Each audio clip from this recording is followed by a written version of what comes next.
नमस्कार दोस्तों, स्वागत है आपका हमारे YouTube चैनल ग्रामीण कोचिंग क्लासेज में। तो आज मैं आपके लिए लेकर आई हूँ शिक्षक प्रतियोगी परीक्षाओं के लिए मनोविज्ञान के कुछ महत्वपूर्ण क्वेश्चन। आज का हमारा टॉपिक है बाल विकास। तो चलिए शुरू करते हैं प्रश्न। विकास कैसा परिवर्तन है? विकास कैसा परिवर्तन है? गुणात्मक, रचनात्मक, गणनात्मक या फिर नकारात्मक? तो हमारा सही आंसर होगा गुणात्मक। संवेग क्या है? संवेग क्या है?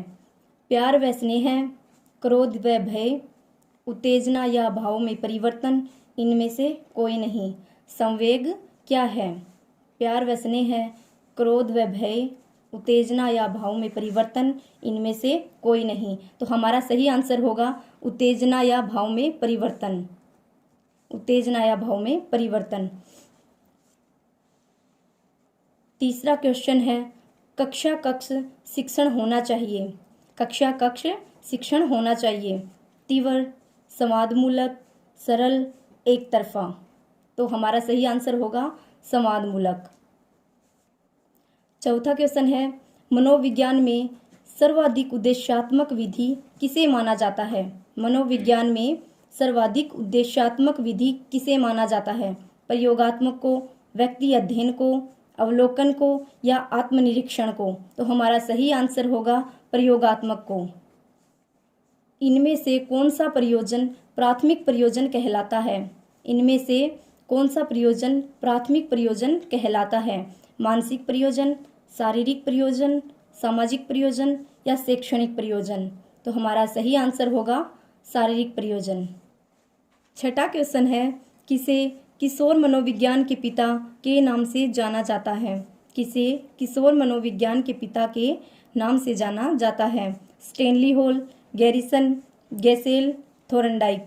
तो हमारा सही आंसर होगा स्टेनली हॉल।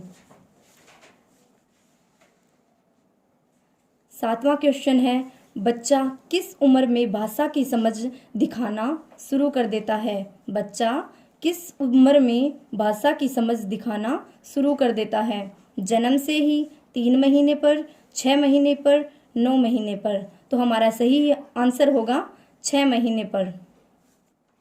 आठवां क्वेश्चन है, मैडम मोंटेसरी ने अधिगम परिवेश में सर्वाधिक बल किस पर दिया है?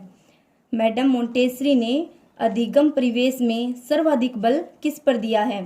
संवेगों के संशोधन पर, ज्ञानेंद्रियों के उपयोग पर, बच्चों को पूर्ण स्वायत्तता देने पर, विद्यालय को घर का विकल्प बनाने पर? तो हमारा सही आंसर होगा ज्ञानेंद्रियों के उपयोग पर। 9वां क्वेश्चन है, बालकों में संज्ञान विकास की भिन्नता होती है क्योंकि? बालकों में संज्ञान विकास की भिन्नता होती है क्योंकि उनमें अंतरंग योग्यताएं भिन्न होती हैं। उनमें अंतरंग योग्यताएं भिन्न भिन्न होती हैं। प्रशिक्षण के अवसरों की भिन्नता होती है। प्राकृतिक पर्यावरण का भिन्न अनुभव, आयु व स्वास्थ्य में असमानता? तो हमारा सही आंसर होगा उनमें अंतरंग योग्यताएं भिन्न भिन्न होती हैं। बालक के विकास के संदर्भ में निम्नलिखित में से कौन सा सत्य है? बालक के विकास के संदर्भ में निम्नलिखित में से कौन सा सत्य है? विकास की गति बालक और बालिकाओं में एक समान होती है। विकास की गति बालक और बालिकाओं में एक समान होती है। विकास सामान्य से विशिष्ट की ओर अग्रसर होता है। विकास केवल आनुवंशिकी का परिणाम है। विकास केवल आनुवंशिकी का परिणाम है। विकास सतत प्रक्रिया नहीं है। तो हमारा सही आंसर होगा विकास सामान्य से विशिष्ट की ओर अग्रसर होता है। धन्यवाद।